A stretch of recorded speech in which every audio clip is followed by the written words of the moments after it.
la guerre du Vietnam, Monsanto s'est enrichi massivement par la fabrication du tristement célèbre défoliant dit agent orange.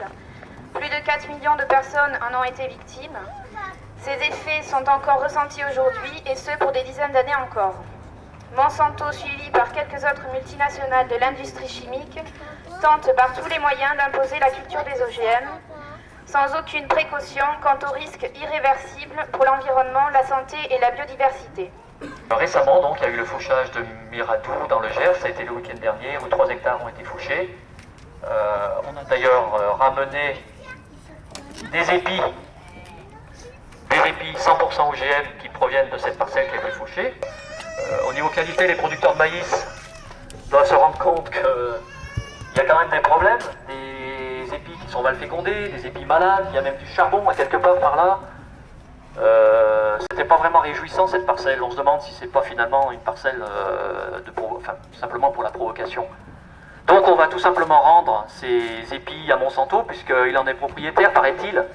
Qu'est-ce qu'on peut faire quand on a des parasites sur son territoire, dans son jardin? Et là, c'est dans notre jardin de Rhône-Alpes que la vermine s'est installée.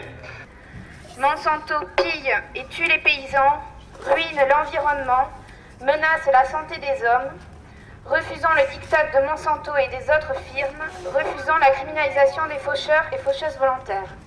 Et en bon jardinier, comme je suppose que vous l'êtes tous, plus ou moins, on est allé chercher dans notre pharmacie de jardinier et on a été allé prendre la première recette, la plus courante, la plus connue, la plus merveilleuse recette qui soit.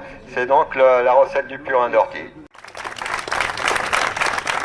Le purin d'ortie est un puissant insecticide. Cochenille, araignée rouge, etc. J'en passe, et des meilleurs. Toutes les vermines y passent. Et puis dans un deuxième temps, le purin d'ortie est un excellent engrais que vous pouvez administrer à vos plantes. Il y a beaucoup d'azote, il y a plein de choses.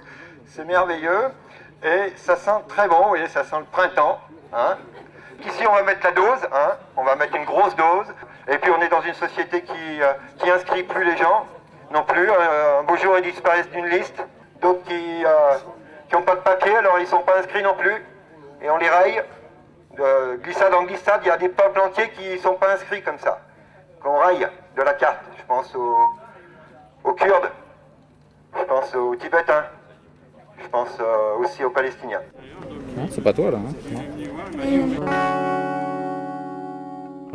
Alors je vous encourage au contraire, même s'il n'est pas inscrit dans le catalogue des produits répertoriés, à en faire un large usage. Il n'y a pas de brevet, je le redis encore une fois, c'est important, ça coûte trop cher, 106 000 € pour inscrire un produit. Tant mieux, mais tant pis aussi parce qu'on ne peut pas s'en servir en agriculture biologique. Il y en a pour tout le monde, quelques grammes suffisent, c'est pas breveté.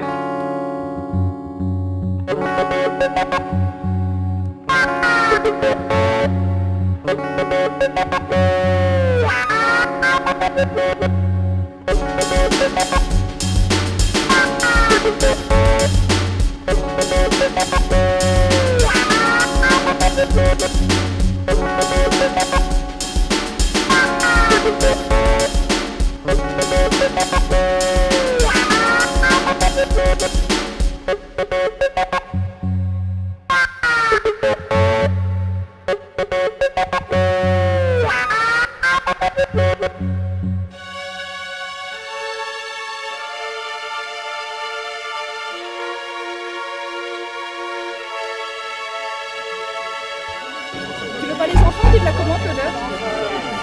Alors l'odeur du purin d'ortie, c'est comment? Oh là là. Qu'est-ce que t'en penses? Ça sent pas bon? Ça sent bon? Une grosse grimace d'odeur. Ouais.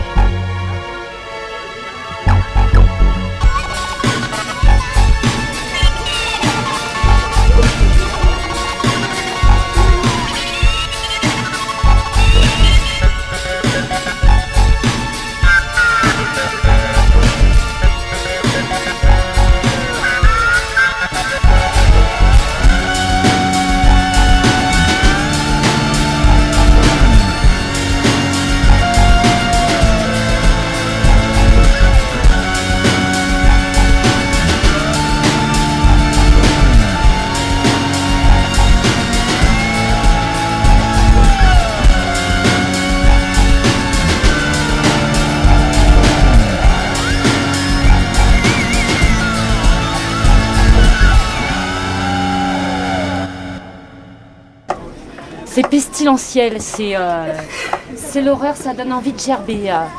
C'est très efficace pour l'envie de vomir. Je ne serai pas long si ce n'est apporter le soutien de la Confédération paysanne Rhône-Alpes, mais aussi nationale. Globalement, on a fait quelques démarches en référé et on a gagné 2 référés contre Monsanto et on l'a obligé, donc par le droit, à détruire 2 de ses essais dans l'été. Donc c'est déjà un bon succès vis-à-vis de Satan. Nous sommes en train de créer une internationale contre Monsanto et 2 confédérés sont allés aux États-Unis et un au Mexique pour rencontrer des lieux de résistance vis-à-vis de Monsanto et je crois que ça n'est que le début puisqu'on a même probablement l'intention de monter une dynamique internationale contre cette société. Alors que les preuves de la nocivité des OGM commencent à apparaître au grand jour, Monsanto continue de réprimer violemment les citoyens et les citoyennes qui tentent d'amener un débat indispensable sur l'utilité sociale des OGM. Toutes les convergences des luttes par rapport aux OGM sont bonnes à prendre. Ça veut dire que du fauchage au droit, il faut utiliser tout ce qui est possible. Rappelez-vous que la loi a été votée au Sénat rien qu'à cause des abstentions. Et je pense qu'elle ne passera pas en l'état. Et vous savez très bien qu'on n'en veut pas. C'est un moratoire qu'il nous faut. Dans le climat actuel créé par les nouvelles lois et consignes ministérielles, du fichage des enfants au fichage des déviants, des abus innombrables dans le traitement judiciaire et policier des mouvements anti-CPE, de ce qui étrangement ressemble à des rafles concernant les expulsions des Roms à Saint-Étienne, la résistance à ce fichage est aujourd'hui importante. Une odeur de On arrête là peut-être. Hein. macération de divers végétaux, mais plutôt de l'ortie quand même, hein. Qui a bien chargé. Je sais pas, c'est indescriptible. Presque de l'urée, je sais pas, c'est ammoniacal aussi un peu quand même sur le fond. Le gène du fascisme ne sera jamais éradiqué, la recherche génétique n'y peut rien, seule la vigilance et la résistance des citoyens y peuvent quelque chose.